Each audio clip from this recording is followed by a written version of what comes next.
Ladies and gentlemen, welcome to yet another fantastic lecture for today. Well, today I'll be taking you through a very important lecture on the topic public finance.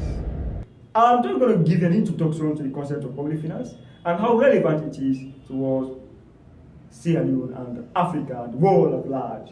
Ladies and gentlemen, if you want to understand about public finance, you want to know how our government has been misbehaving and how other subsequent governments in Africa are not using the taxes and the revenues of the people to create development, and so that you subscribe. And stay tuned. If you have not done so, you are just joining us, feel free to subscribe.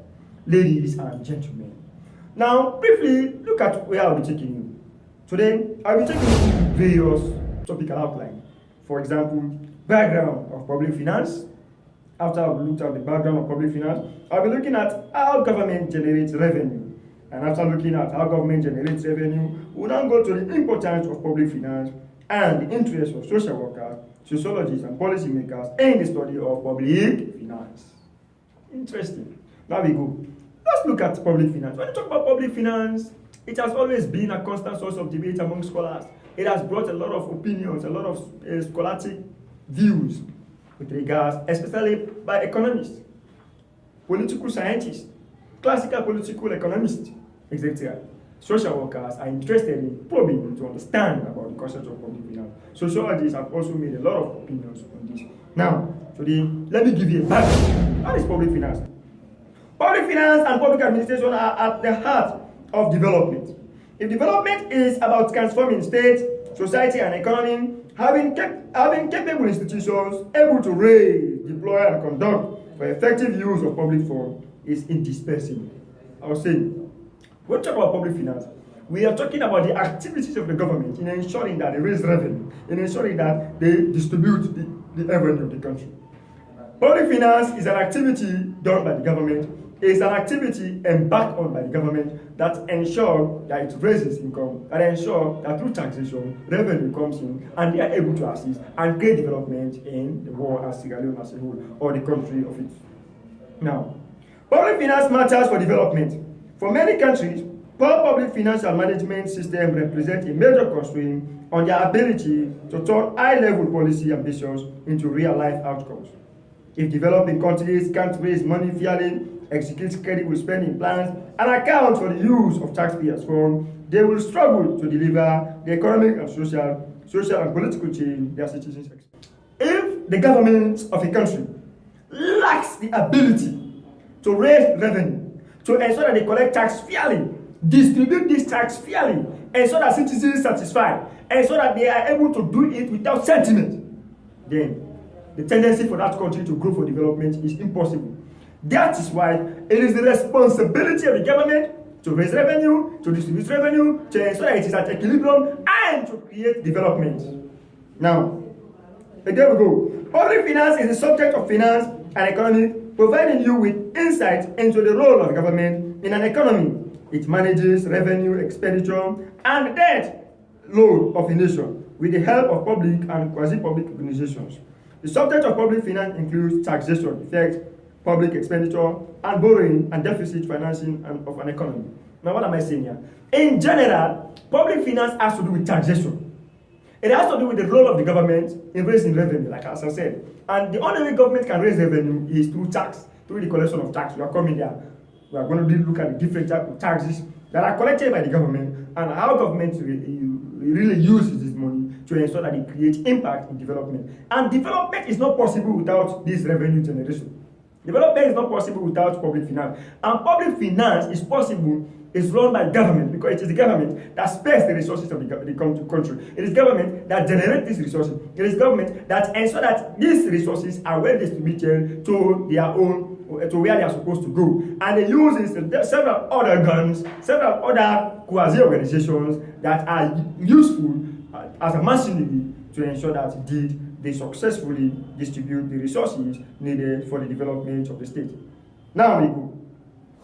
We are going to look at how government generates revenues. And I've stated earlier that public finance talks about the government raising revenue, government ensuring that they distribute this revenue, government ensure that they satisfy the development status of their citizens, and ensuring that, imagine when I was treating development, I told you that There is nothing called development if it's not sustainable, if the citizens of that country does not benefit from that development. The only thing called development is when the list of the people is able to satisfy, is when the individuals at the bottom are able to realize the concept of development, are able to get the benefit of the distribution of resources, are not discriminated, and when the poorest of the poor benefit, then that is what we call development. And the development must not only take into consideration what is today, but also the generation for future outcome and for the future generations to be able to succeed. That was what we spoke about when I mentioned sustainable development. And sustainable development is impossible without public finance. Therefore, we now need to look at how government generates revenue. How government generates revenue? Now, in most countries in the world, government will have to generate revenue that will ensure that development takes place. Now, how can this government generate revenue? Now we say taxes are voluntary fees levied on individuals or corporate and enforced or corporations and enforced by a government entity, whether local, regional, or national, in order to finance government activities, to help fund public works and services, and to build and maintain infrastructure used in a country. The government uses taxes. The government usually taxes its individual and corporate residents. The tax collected is used for the betterment of the economy and all living in it. I've already explained this, that government, in order for them to be able to raise revenue, will have to tax corporations, that means business entities, partnerships, organizations, private individuals, etc. They will have to tax each individual, get taxes from them, and it is those taxes that they are used to ensure that they create revenue, to create development, to ensure that they are able to run the country, to ensure that they are able to create development, to ensure that they are able to fund policies. Policies are funded by governments, and that is one of the reasons why we are interested in ensuring that we study public finance and know how government generates revenue to fund policies that create development in the country as a whole. Now we progress. There are many common types of taxes. What are they? We have income tax, corporate tax, sales tax, property tax, tariff tax, estate tax, etc. There are many types of taxes. But our concern is specifically Africa and Sierra Leone. And I'm sure that most of the taxes collected in Sierra Leone are generally collected by African countries. So we are going to specifically focus on taxes collected in Sierra Leone and how governments have actually utilized some of these taxes to enhance development. What are the taxes? Now we look at how government generates revenues in Sierra Leone. One, they collect taxes, like I've stated earlier. And among the taxes they collected, one is what we call corporation tax. What is corporation tax? Now, corporation tax is a form of income tax that is levied on corporate bodies such as limited companies, trusts, and cooperatives. Companies are taxed on the profits made in an accounting period. All the companies you see in this country or in any country, they pay tax. And depending on the profits they make per year, they are being taxed. Basically, that money is generated and used as part of the public fund that government uses to create development, that government uses to make roads, that government uses to fund policies, that government uses to ensure that they implement strategies. Therefore, the money are coming from citizens who are owners of corporations, from investors who are owners of businesses, etc. That tax collected is known as corporation tax. Am I communicating? The next is called Goods and Services Tax, GST. What is GST, or Goods and Services Tax? We say Goods and Services Tax, GST, is a general tax on consumption expenditure at a stage in the chain of production and distribution. GST is effectively charged on the revenue generated. See that? Now, I now realize that I have been paying tax indirectly, and you yourself have been paying tax. How do you pay? For any good you buy, you are paying tax. Imagine that I do give my son 5,000 euros every day, and he used to buy biscuits. So for any biscuit my son buys now, I'm sure that he has been paying tax, because for any good you buy, there is a tax on that good. And there are specific goods, of course, that are depending on the kind of goods you buy. The higher the goods you buy, the more tax you pay. So that is why commodities are not as cheap as usual before. Prior to the establishment of GST in Sierra Leone, taxes were not as high as we are seeing now. But now, for any commodity you buy, the government is getting money from that commodity in the form of GST, which is why commodities are getting higher, prices are getting higher by the day. But we're going to look at it as we progress. However, goods and services tax are taxes that are tagged on the commodities that are being sold in the market and and several other areas. So we have to understand that one. Goods and services tax are very, very much important. Yes, they have actually helped to create development, but actually they have actually also contributed to the inflation issues that we are going to look at as we progress. Let me go. We're going to look at the next type of tax, which is personal income tax. What is the personal income tax? Personal income tax, PIT, is a form of tax that is levied on individuals and partnerships. Individuals and partnerships are taxed on the profit made. Of course, I've stated it earlier. It is possible that you are not working for a company, but you have actually your own business. You can also pay tax. So PIT, personal income tax, are very important because they have also helped in raising revenue. Another type of tax is what we call pay as you earn, PAYE. What is PAYE? PAYE is a part of personal income tax, PIT, paid by employees on their employment income, including benefits, enrollment, and overtime pay. Employee pay PAYE tax, but it is a withholding tax withheld by employers and paid over to the NRA. Most employers pay NRA tax, pay as you earn. For example, government has employed you. If you are being paid 2 million from that money, based on the amount you are paid, a specific amount of money is being taken from that money in the form of in the form of PAYE. That means tax. That tax you are paying goes to NRA. So automatically, that is what we call PAYE. The higher the amount you are paying, the higher the money you actually will have to pay as tax. So that alone has also served as a form of revenue. These are some of the ways Sierra Leone government has been generating income from the citizens from these different taxes: corporation tax, personal income tax. We have the pay as you earn tax, PAYE, etc. So you have these kind of things, and indeed they have actually helped government to raise revenue. But the biggest question is, how has the government been utilizing these taxes? Has it been used for the benefit of the citizens? Has this tax contributed to development? Or has it been siphoned by those in the corridor of power for selfish gains? We need to look at it. When I will just give you an academic perspective, it is left with you to judge whether the monies that have been used publicly we have an interest as social workers, and I'll come in there. Now let's look at the significant features of public finance and how government has been using it. When we say constant economic growth, when these resources are collected by the government, definitely it helps to grow the economic growth. Why do we say constant economic growth? It is because the more taxes collected, the more economic growth actually takes place in the country. Now let's see.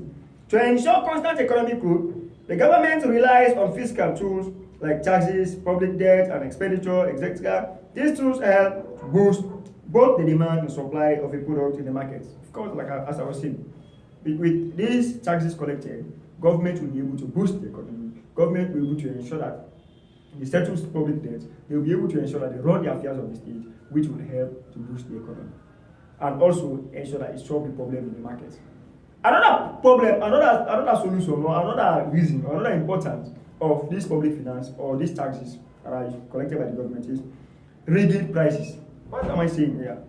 Public finance has proved to be an essential tool used by the government to overcome the challenges of inflation and deflation. In the case of inflation, it minimizes the direct taxes and expenditure.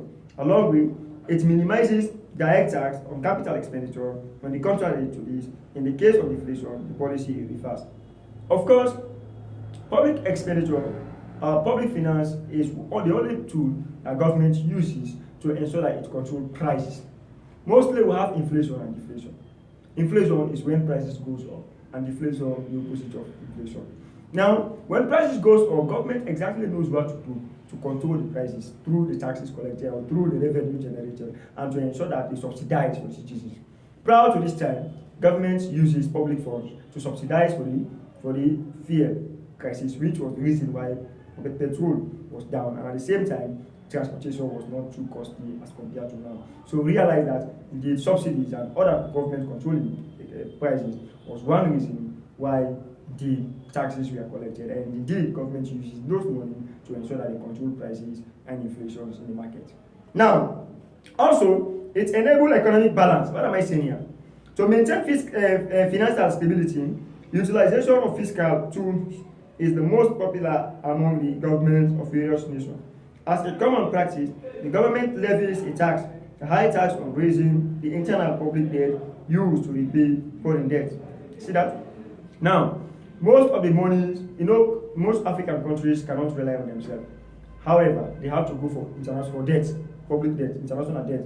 They go to other countries, they go to international organizations like IMF, UN, etc., collect more money, World Bank, and upon lending money, they will need to actually ensure that they repay the money that they have borrowed. And in doing so, they will need to pay the money. In paying that money, they use taxes collected as revenues to ensure that they repay. So that is another important of public finance. So you see, public finance is how to distribute the money. Not only how to collect the money, but also how to ensure that they distribute the money. And government uses this money to ensure that they generate this. They generate. Now, another importance of public finance is even distribution of resources. Now, what am I saying here? To reduce disparity in an economy, the most common tool used by government is revenue and expenditure. In the case of high discrepancy, the government ensures a right to help levy high tax income valuable assets of wealthy people. Thus, the capital generated through this is used to support the disabled. What am I saying here? Government is able to ensure that they run the country, support the disabled, ensure that they eradicate poverty, solve the problem of illiteracy. And a lot of these social problems can only be solved through taxes collected, through public finance. So you see, that is why most of the welfare policies that are generated, that are ensured that they are established by government, like the free education policy, the policies of homelessness, they cannot just be solved like that, except through what? Revenue generations, through public finance. That is why we are interested in ensuring that we look into this topic, because it is public finance that is responsible for equal distribution of resources in all regions, in all sectors, among all people, etc.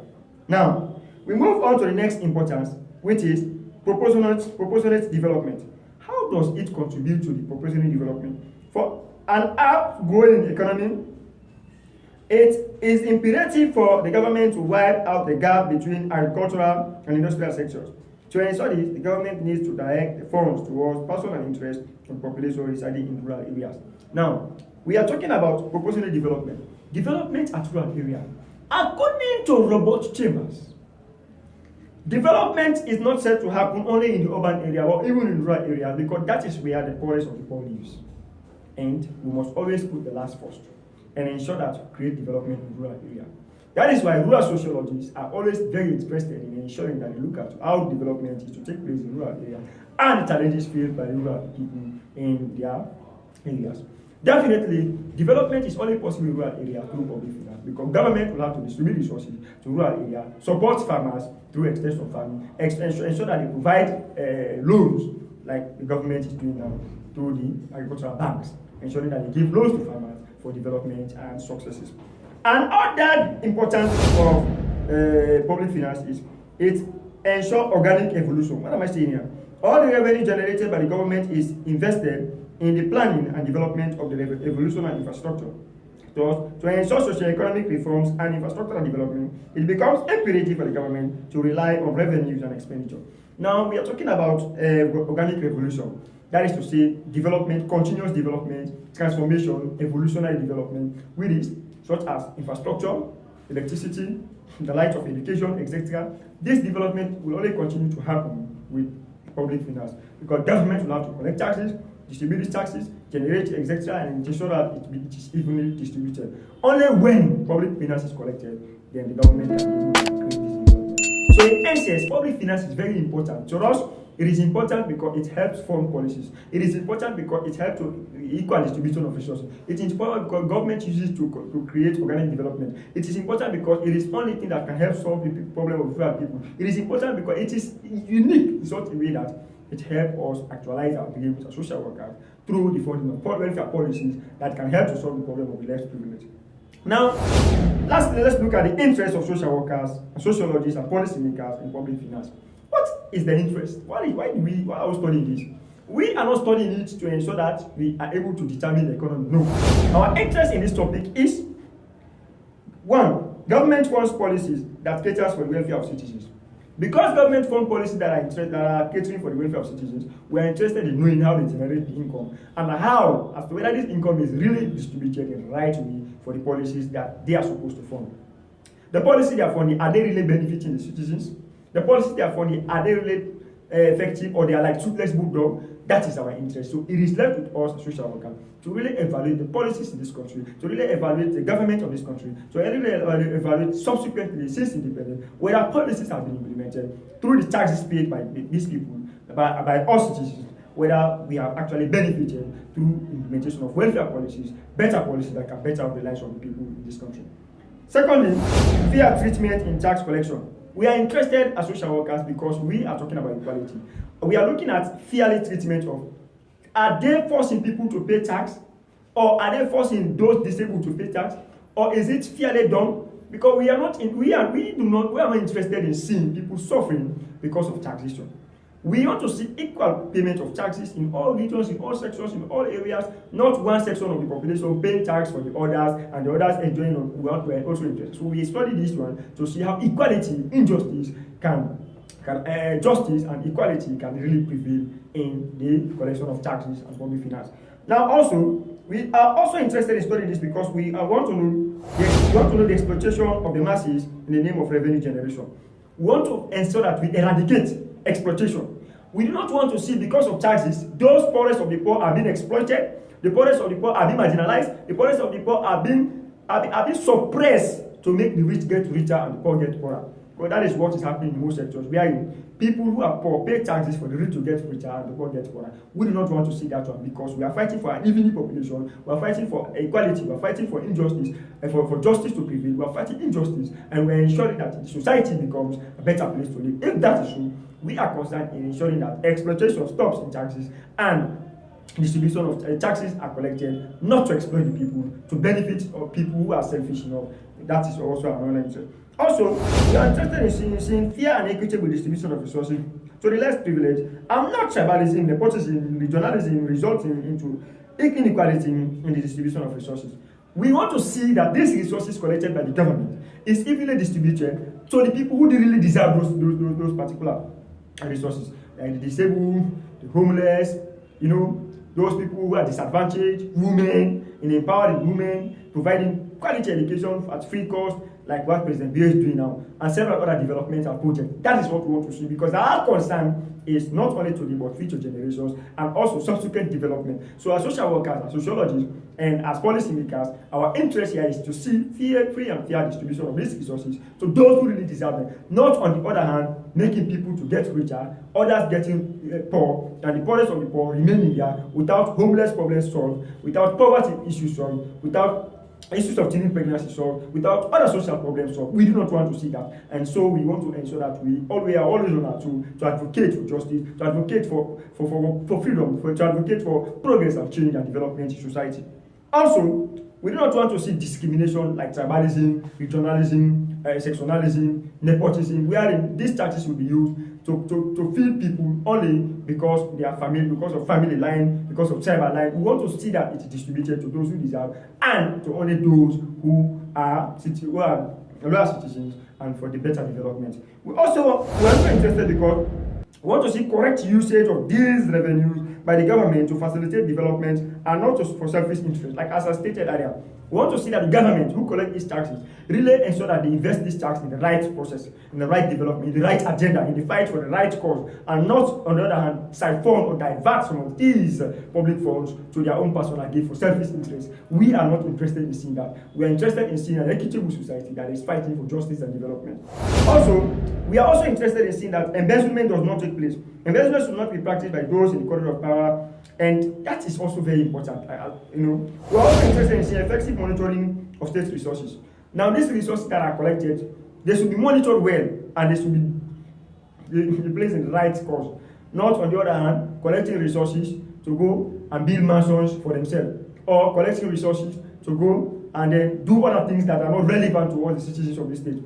Etc. We must ensure that we invest this money to better the lives of the citizens. We must ensure that we invest this money for the progress and development and sustainability of growth in Sierra Leone and the world at large. So we have to ensure that this thing happens. If that is so, then we have to ensure that development looks at that. So public finance generally is a very important topic.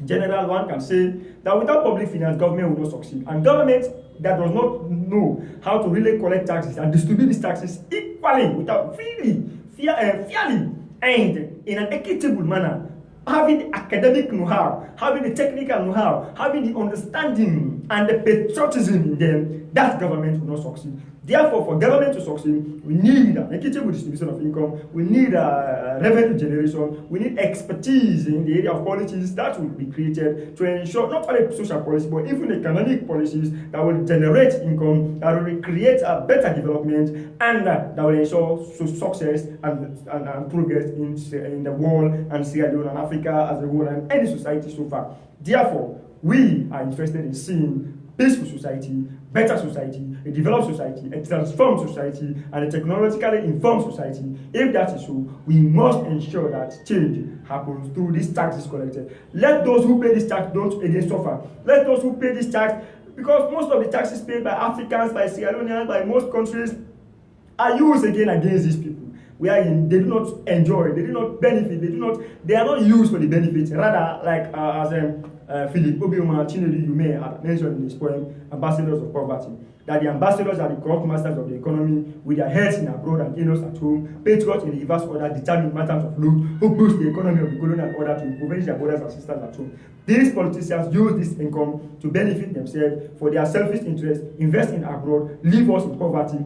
Myopias, of course, Chief Chilikoka, the Sierra Leonean, had also explained how poor people suffer despite the revenue generated by the government. In his poem, Myopia, he explained on how people suffer in raining monies and how these people, actually selfish politicians, are enjoying this income at the expense of the citizen. He had mentioned on rainy mornings, you will see the Grand Pigeons sailing on their emaciated boats along the boulevards of Maisie. The boulevards of this country are like railway tracks in my heart, tendered by no magic fertilizer. So you're looking at it from knowing, you see how the peasants, the poor people, suffer in the hands of these politicians, despite the revenues generated, despite a lot of these. Of course, Sola Owinibi in his poem, Homeless Not Hopeless, has also taught in that to explain and expand on how people suffer in the Nigerian society. And a lot of these, talking about how they beg just to survive, talking about how they kneel just to survive, kneeling, bending, and begging just to survive for their household day. A lot of these are seen in Africa, and we must try to ensure that our politicians use these resources for the betterment of Africa, for the betterment of our state, for the betterment of society, to better the lives of the people. And public finance should be able to do that. However, ladies and gentlemen, I am sure that you understand this lecture, and I'm sure you want to continue enjoying these. If that is so, waste no time. Just joining us. Don't forget to subscribe and continue to stay with us. God bless you. See you later.